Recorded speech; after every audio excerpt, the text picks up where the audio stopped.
Okay, so we'll start with the 2011 A levels, the MCQs, right? I'll let you all know what the YouTube channel is when I upload these recordings onto YouTube. And for any of those who will be watching these recordings on YouTube, right? I don't know when you all will be watching this. So this is February 2023, right?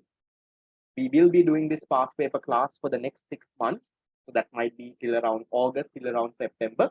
So at any point when you watch this YouTube video, if you want to join the live class, I'll probably leave the registration link on the YouTube description.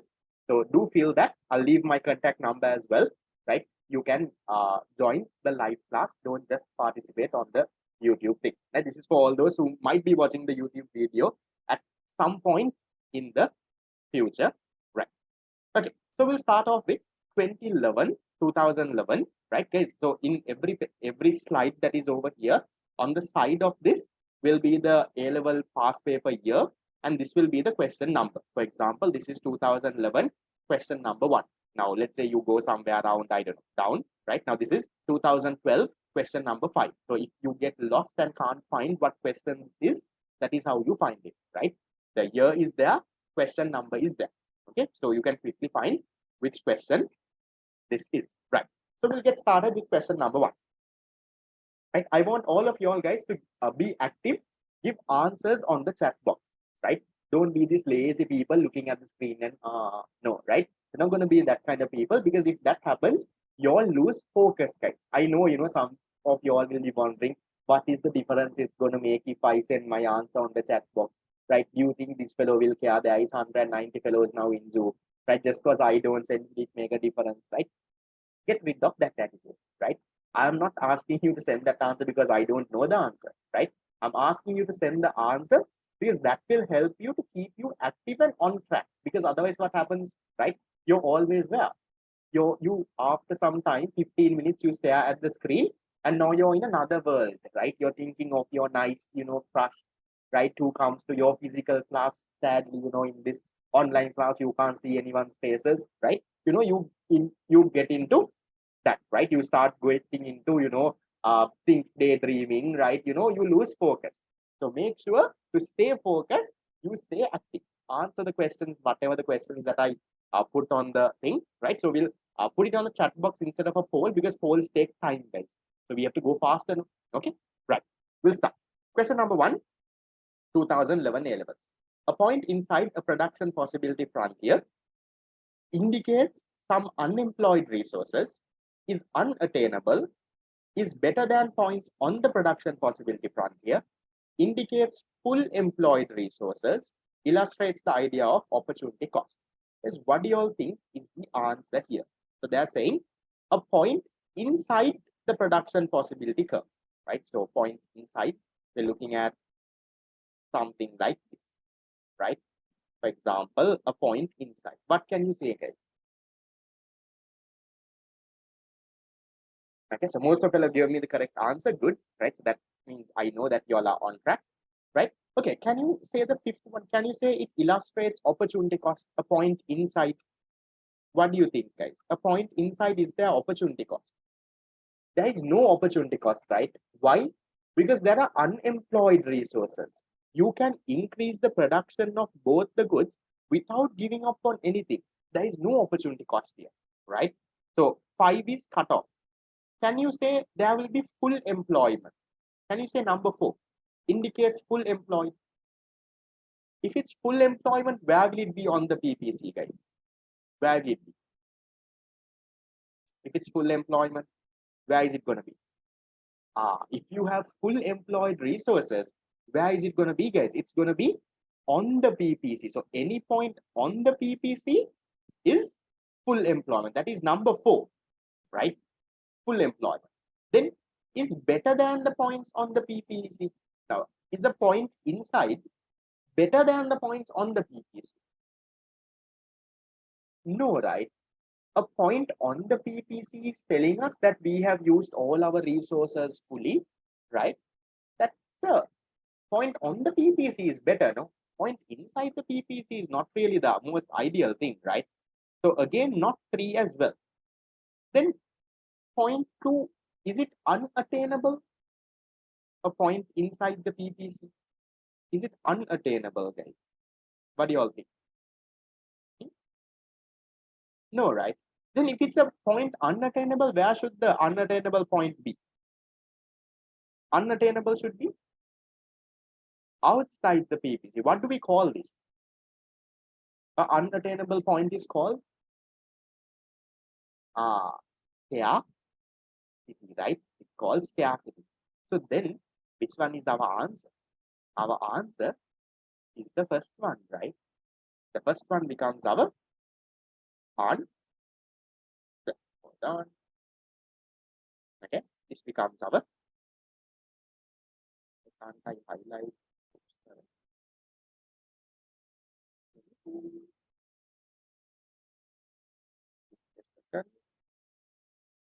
Okay, right? First one becomes our answer. Why? A point inside the PPC tells us that there is unemployed resources. Now, what is this nonsense? What is this unemployed? Let's think. What does the PPC tell us? A PPC tells us, right, the maximum possible output, right? Combinations of different output that a country or an economy can produce if it uses all of its resources. Now, if a country uses all of its resources, it can either be producing at this point, or maybe this point, or maybe this point. But if it is not using all of its resources, that means some resources are unemployed, some labor doesn't have jobs, some machines are just idle doing nothing, right? If that happens, what happens? Then you will be operating inside the PPC. So that's why we say a point inside the PPC represents what? Unemployed resources. Very basic, right? So I will not go into very much more in depth. Is that okay? Everyone fine? First one is answer one. Okay, right. So then we'll move on. Now we'll quickly move on. Right. Okay, right. We'll move on to the second one.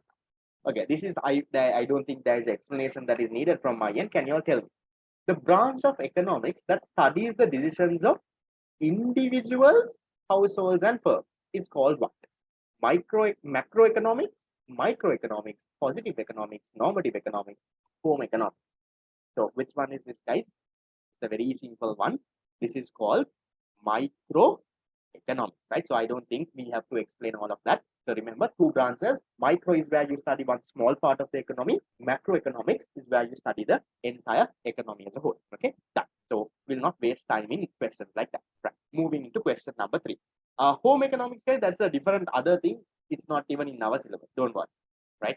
That is about, you know, your income, how you spend, right? Those small things. There's actually a subject called home economics for A levels. Right? Luckily, it's not a subject for you. You can just, you know, Google and see, maybe read a past paper and see what is there. Okay, right? That is home economics also, if I'm not mistaken. Okay, right.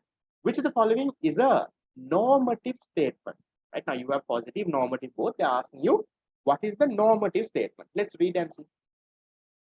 Economists classify economic resources as land, labor, capital, entrepreneurship. Second, environment is an example of a scarce resource. Third, if income increases, sale of luxury goods will fall. Fourth, economies have limited resources to satisfy unlimited wants. Fifth, an unequal distribution of resources is unfair. What do you all think? Right. For this answer, I have multiple answers from different people. What do you all think?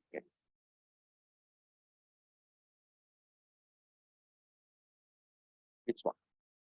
Right. So two branches. Right. Oops, sorry. Okay. There are two branches, right? One, sorry, not two branches, two types of statements. One is positive statements, right? Very common MCQ, guys, positive statements. And the other one is a normative statement. So how do you differentiate between positive and normative? Okay, I'll give you all a few hints, right? Yes, positive statements, right? How we define it, we say it's about what has happened, what will happen, you know, something like that. Easy way to remember, a positive statement is a fact, right? And it can be proven, right? Now, a positive statement, guys, it can be false. Now, some of you all think positive statements means true statements, normative statements means false statements, nothing like that, right? A positive statement can either be true or false. You can prove. You can do some sort of a test and see, is it actually happening? Is it true? Is it false? You can do that, right? But if you look at normative statements, these are personal judgments, guys, right? Now, for example, I am telling, right, every government worker should get a salary increase of 10,000. I am saying, look here, now inflation these days, everyone is it hard, right? It's hard for everyone. So every government worker should get a salary raise of 10,000. You're telling me, no, sir, are you crazy? These fellows, they are very inefficient. They are taking bribes also from people. They are earning way more than that, right? Our government doesn't have money also. So let's not give them a salary. So in that case, can you say that you're right or I am right? No, no. I have my argument. I am saying, no, they are also people. They also have families. Cost of living is high. So let's increase by 10,000. You're saying, no, no, sir, don't increase the government workers' salary, right? They are taking bribes, inefficient fellows, right? So don't increase. So there is no right or wrong there. So normative statements, guys, are what? They are personal opinions. They are what you think is right. So there is no right or wrong. So these cannot be proven, guys. Normative statements cannot be proven. You can't prove whether this is right or wrong, correct or wrong. You can't prove. These are what? These are personal judgments. But if you take positive statements, they are facts, right? You can prove it whether it's right or wrong. Now let's, with that idea, shall we think of the other answers? We'll think, right? Let's think one by one. Economists classify economic resources as land, labor, capital, entrepreneurship. What do you think, guys? Do you think it's like a fact or a personal judgment?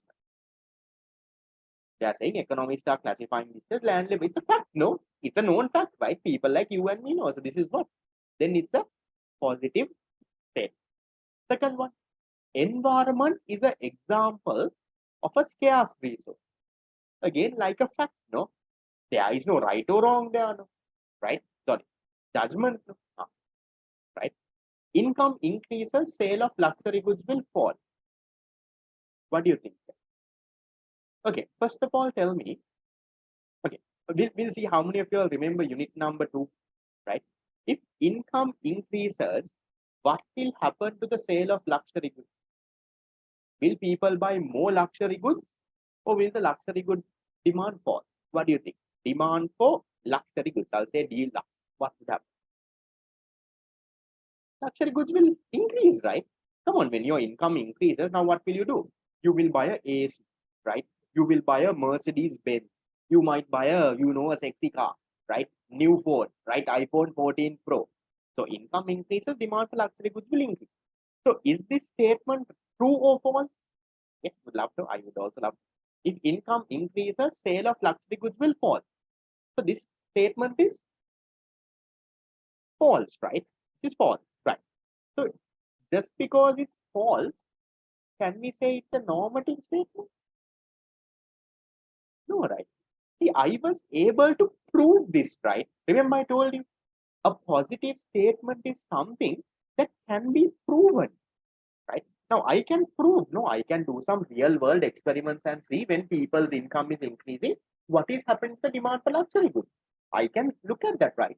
So there is a way that you can prove it. So therefore, this is what? This is also a what statement? This is also a positive statement, right? Because you can prove this. Look at the last fourth one. Economies have limited resources, satisfy unlimited wants. What do you think? Is it like a fact or a personal judgment? Again, like a fact, right?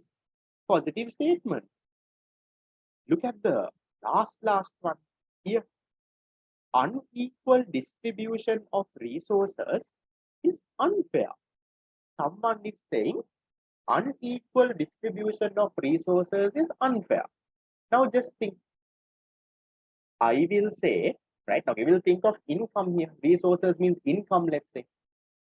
I am saying unequal income distribution is unfair. So I am saying everyone should get the same income. So everyone in Sri Lanka should earn 100,000 a month. You will say, sir, what nonsense, sir? Some people have studied very hard, right? They are working better jobs. They are doing hard jobs. So they must be earning much more. Some people are just at home doing nothing. They have failed O levels also. They might should earn less. So two opinions. I am saying, look here, whatever said and done, everyone has the same needs. No, we are all humans. So let's make sure everyone earns the same income. I'm saying it's unfair, unequal distribution. You're saying no, no, so it's fair, sir, because fellows who have studied hard only are getting high income. That's an opinion. So there is no right or wrong there, right? There is no, you can't prove whether this is right or wrong. I have my opinion, you have your opinion. So therefore, this becomes what? This becomes a normative statement, and this becomes your answer. They're asking for a normative statement. This fifth one is the one that talks about a personal judgment. You can't prove whether it is right or wrong. You also can be right, I also can be right. That depends on our judgment. Is that fine, guys? Yes. Okay. Right. Right. And then one more thing is usually normative statements have some keywords, even though it's not in this. There are some keywords that you can use to identify what kind of words. To identify a normative statement, you can easily identify it from some keywords. What? Normative statements can be identified some keywords like what? For example, words like should, words like ought, right? Words like what? Let's say, I don't know, may, right? Not always, right? Or maybe must, right? We usually see words like that. Now, I'm not saying just because you see this word, it's a normative statement, right? Please don't go and do that, right?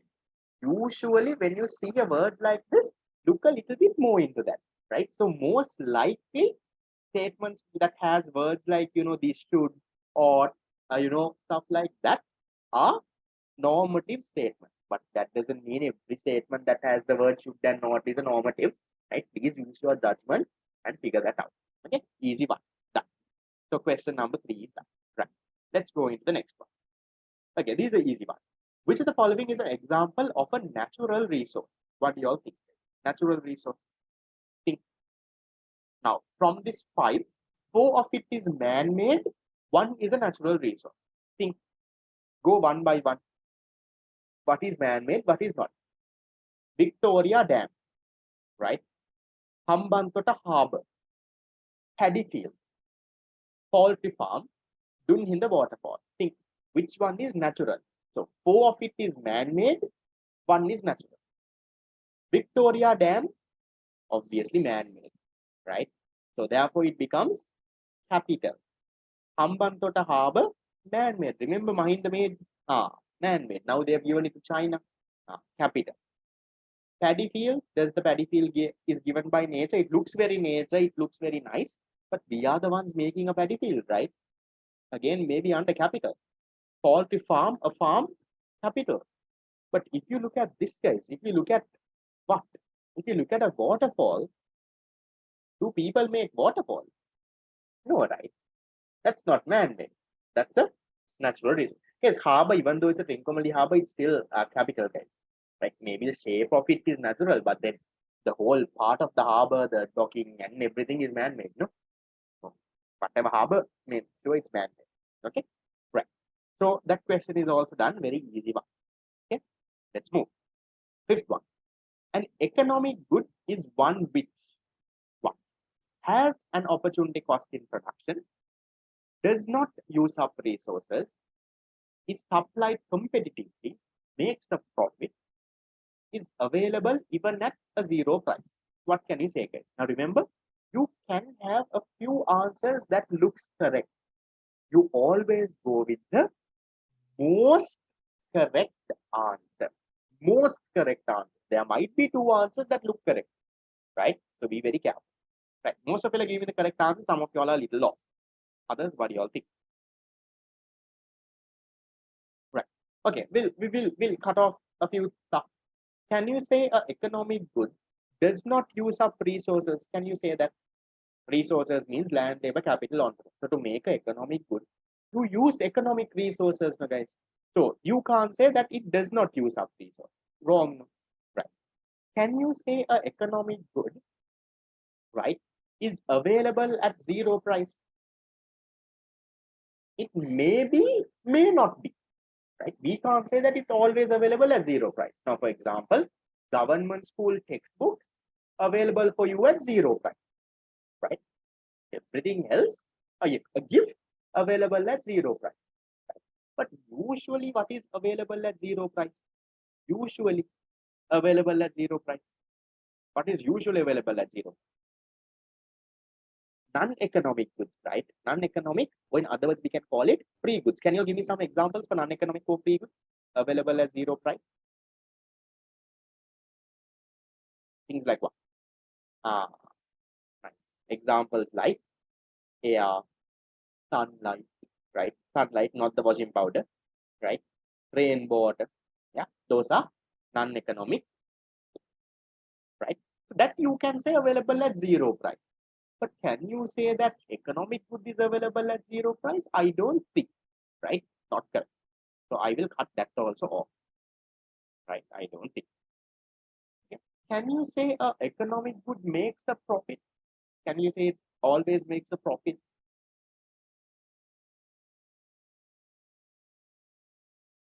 Most of the time it might, right? Now, for example, okay, think of this class that we are doing. Economic good, right? I am using my scarce labor, right? My laptop is in front of me, capital. My fan is running, capital, right? You might have, I don't know, whatever things, there is the internet. Am I making a profit out of it? No, right? So you can't always say it makes a profit, but in my theory revision class, yes, I charge a monthly class fee, I might make a profit from it. But you can't always say that economic would make a profit, guys, because it might be sold at break even. Sometimes it can be a loss also. For example, this might be a loss for me because I put effort to type the papers, I pay the person who types the papers for me, right? We do all of that. So makes a profit? Not always again, right? Then supplied competitively. What does this mean? For example, supplied competitively means there is competition for these two. Do you think there is always competition? Now think of, let's say, the Sri Lanka railways, right? Now, if you take railway service, now, someone gives me the same example, right? So if you look at railways, that's an economic good, right? Rail transport, economic good. But is there competition to supply that? No, no. Government is the only one supplying. They are coming, they are supplying their trains. No one else is even coming to the market. So can you say it's supplied competitively? No, right? It's same with electricity and water. So therefore, which one is our answer, guys? Our answer is economic good has an opportunity cost in production. Why an opportunity cost in production? It has an opportunity cost in production because of what reason, guys? Because it uses scarce resources to produce these economic goods. You have used scarce resources. You have used like scarce resources like what? Land, labor, capital, entrepreneurship. Instead of this, you could have gone and done something else. Now just think of our class over here. Economic good, right? Now instead of this class, I could have done something else during these 2 hours. Nice, nice weather to sleep. How many of you all I know? Did you all reconsider this class before joining? Shall I sleep or should I come? This fellow said, join, join, join. Should I sleep? Should I come? You would have had that option, right? Sadly, I also had that option, but I don't have the choice, right? You might have the choice. You might something, but if I don't come, that becomes the problem, no? Right? So it will be nice, no? If I can also cancel the class, say students, nice weather, I'm going to sleep, right? But there is no opportunity cost, right? Because why? I'm using my scarce labor, right? If I do this class during these 2 hours, I can't be doing anything else, right? Now I am supposed to be working also now. 5 to 7, I'm off though, right? But I could have done my office work. So all of that again comes into play, right? So because it uses scarce resources, there is it, right? So then we go to the next one. Okay, these are interesting questions, right? Why is the third one eliminated? Because all the economic goods are not supply competitive. For example, something like I said, the railways, right? The rail transport, it's an economic good, but there is no competition. The government is having the Sri Lanka Railway Authority, they are supplying railway services, no competition, right? So you can't always say there is competition. Okay, right. Then coming into this very interesting one, listen very carefully.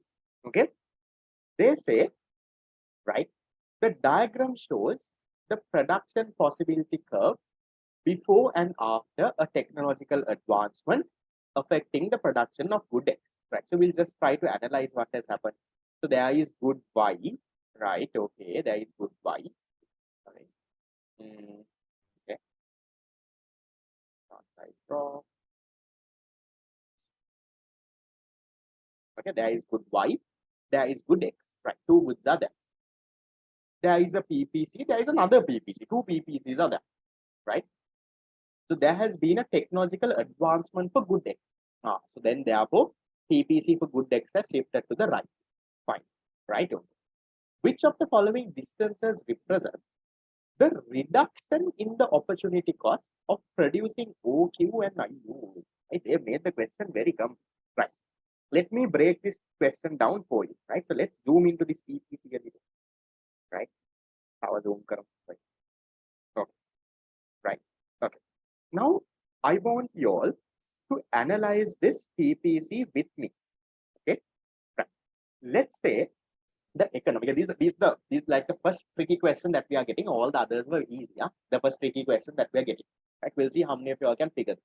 Okay. Economy initially was operating at this point. Right. Let's say point A. At point A, they were producing, let's say, 100. Now let's say Q is 100 units of good X and let's say 50 units of good Y. So they were initially operating where? At point A, 50 and 100. Let's say if they use all their resources to produce good Y, let's say they can produce 80 units of good Y. If they use all their resources to produce good X, let's say this is 150, let's say this is 200, right? Whatever that is there. Now I want you all, okay, let's say this number is 7. Okay, right. I want you all to think and tell me before the technological advance. That means this PPC is not there, right? This second PPC is not there. Okay, before the technological advancement, when they produce at point A, right? That means when they produce 100 units of good X, how many units of good Y were they not able to produce? Just because they produced 100 units of X, how much of Y weren't they able to produce? How much did they have to sacrifice? That's my question.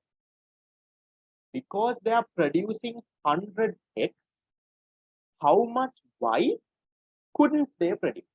Some of you all are giving me the correct answer, some of you all are not. Okay, let me make this question more easier, right?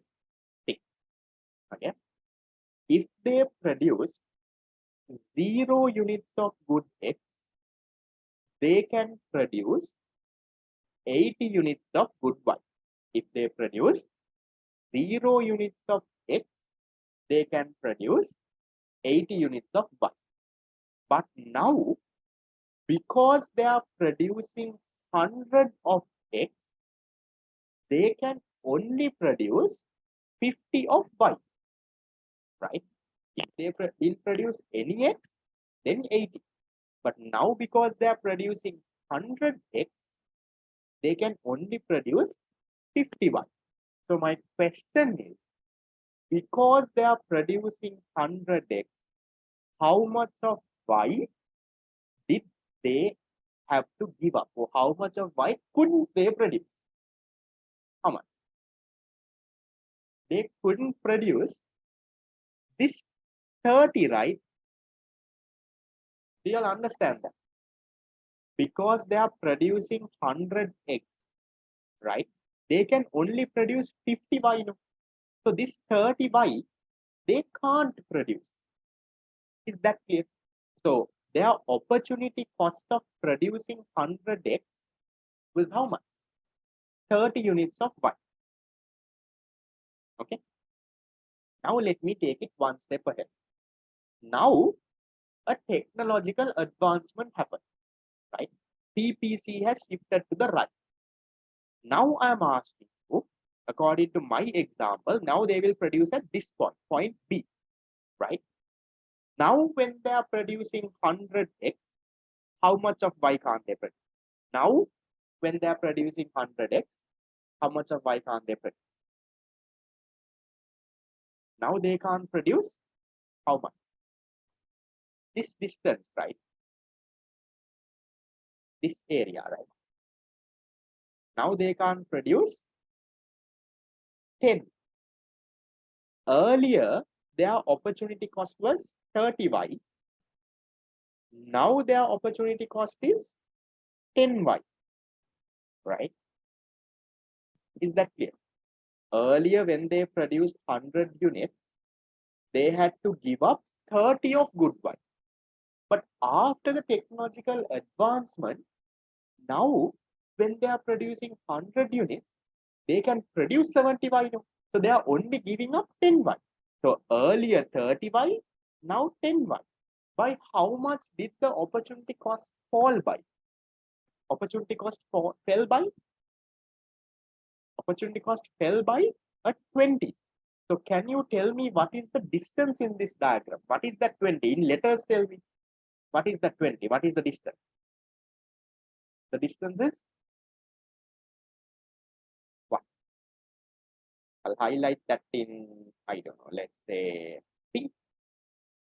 What's the distance? This, right? MN. This is the distance, no? Right? The opportunity cost fell by distance, fell by MN, right? So that is exactly what they're asking. Now look at the MCQ here. We'll zoom out a little now, right? See, look at the MCQ. They are saying the diagram shows the production possibility curve before and after a technological advance, right? Which of the following distance represents the reduction in the opportunity cost of producing OQ? OQ means in our example 100 units of good X in terms of good Y. So earlier their opportunity cost is JN. Now, okay, if I am to put letters, earlier, what is their opportunity cost in terms of letters? It's JN, right? In terms of numbers in my example, 30. Now, what is their opportunity cost? JM, right? Earlier JN, now JM. In terms of numbers, that is 10. So by how much did the opportunity cost decrease by? It decreased by 20. Earlier 30, now 10. So the distance is what? MN. Is that it? So your answer is the third one. Does it make sense? If you can understand that, I think you all at a very good level. Right? For those who didn't understand, right, that is why I usually give you all the recording. Right, what I want you all to do is go back to your tune, see whether what is that area, then come back to that recording, watch it again. Still, if you didn't understand, after the next class, stay, I will clarify it for you. So on your end, you need to put some effort, guys. Now, if this is the first time that you are learning PPC, this is going to be complete blank, right? It's going to be complete blank. If you have some idea, it should make some sense. What is OK distance of X? What is OK distance of X? So if you produce OK of X, you can't produce any of Y, right? So entire Y will be opportunity cost. And if that was your question. Okay, so we'll move, guys, right? Any questions, I'll clarify at the end. Okay, right. Question number 7. Okay, these are easy ones. And now, easy ones will go faster, guys. Right? An economic system characterized by private ownership of production, market allocation of resources, and decentralized decision making. Come on, easy, guys. Just the definition, basic. If you all know the characteristics, you all can figure which one. Where do we have private ownership, market allocation, that means price mechanism, right? Decentralized decision making, that means not the government, it's the firms and the households making. So where do we have this, guys? We have this in a market economy, right? So this is basic definition, guys. So in case you all are struggling with something like this, please, become aware of it. Okay, done. Then going into question 8. Okay. Can you all tell me this, guys? When the price mechanism is used to allocate resources, Now, price mechanism means demand, supply, all of that, right? When price mechanism is used, market prices, what happens? Market prices must rise. Market prices are regulated by the government, are solely determined by cost, do not respond to changes in demand, signals to producers the strength of demand and supply. What do you all think? Seventh one answer was one. Okay. Can you all tell me the functions of price or the roles played by price in a market economy? There are three functions. One of these answers talks about one of these functions. One function is the signaling. Another word for this is the informative function. Second one, we have the incentive function. Okay. Third one, we have the rationing, or we can also call this the allocative function. Those are what? These are the functions of price. So can you look at these answers and tell me which one do you think one of these answers are talking about one of these functions? You can easily find it. The word itself is there.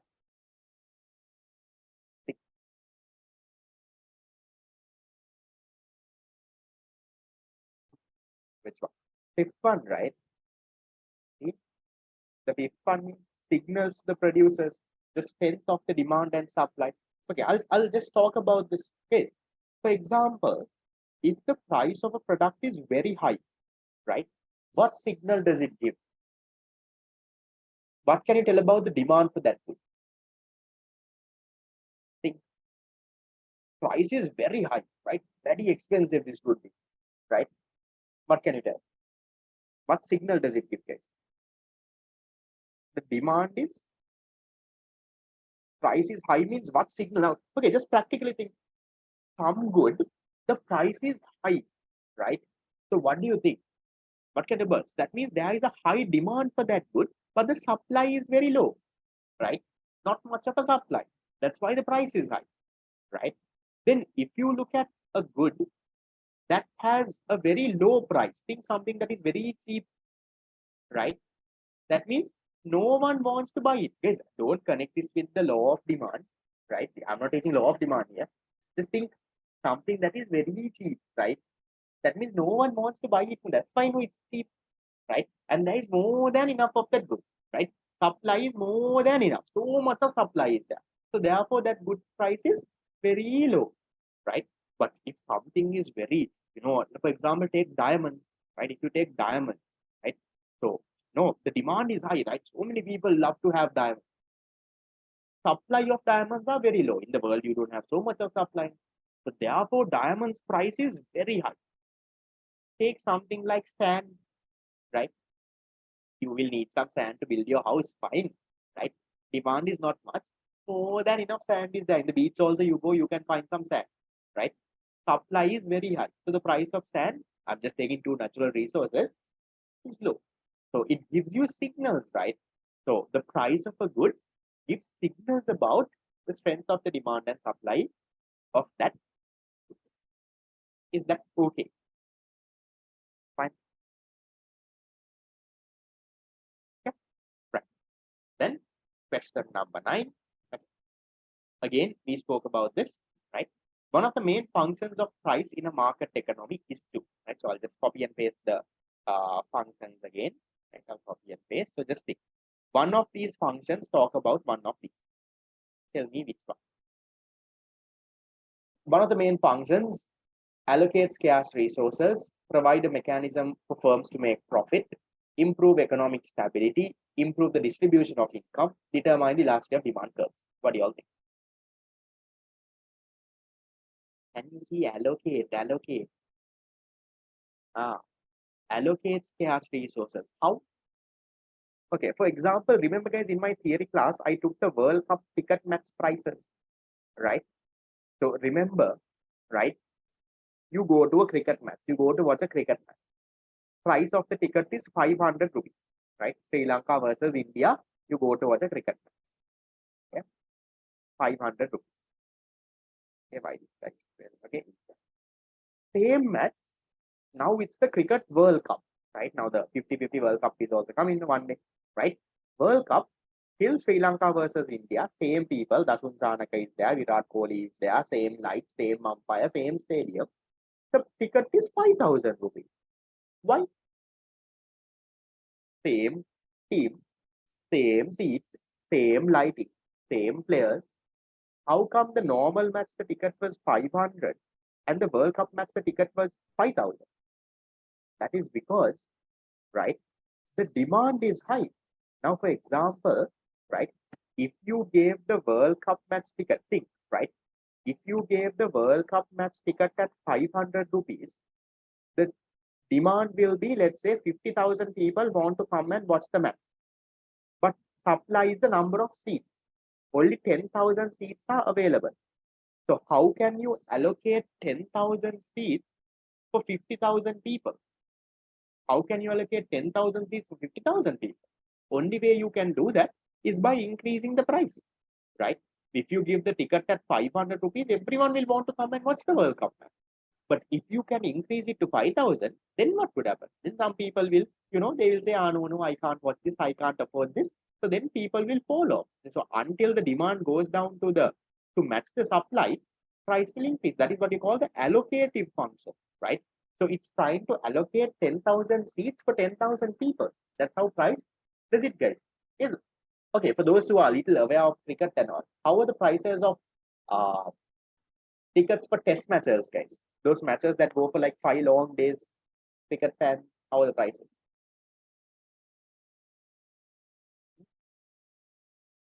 Is it high? Is it low? Right, let's start. What do you think? Test matches. Test matches prices are, guys, very, very low, right? You can even get test matches prices 50 rupees, right? So it's very low. Pradeep Kumar's concept, I don't know all the prices, right? So prices are very low. So that is the function of price, guys. It's not a mechanism to make profit, guys. That's not a function of price. Yes, market economy makes profits, correct, right? But mechanism to make profits, no, right? That's not a function of price. A function of price is to allocate scarce resources. Yes, if you all have missed the answer, ideally you can go back to the past paper book and okay. Yes, I'll give you a break over. Okay, done. Then okay, so that is it with the 2011. So I'll quickly run through the answers. 1 was 1, 2 was 2, 3 was 5, 4 was 5, 5 was 1, 6 was 3, 7 was 1, 8 was 5, 9 was 1, right? Okay. Thank you for reminding. Okay.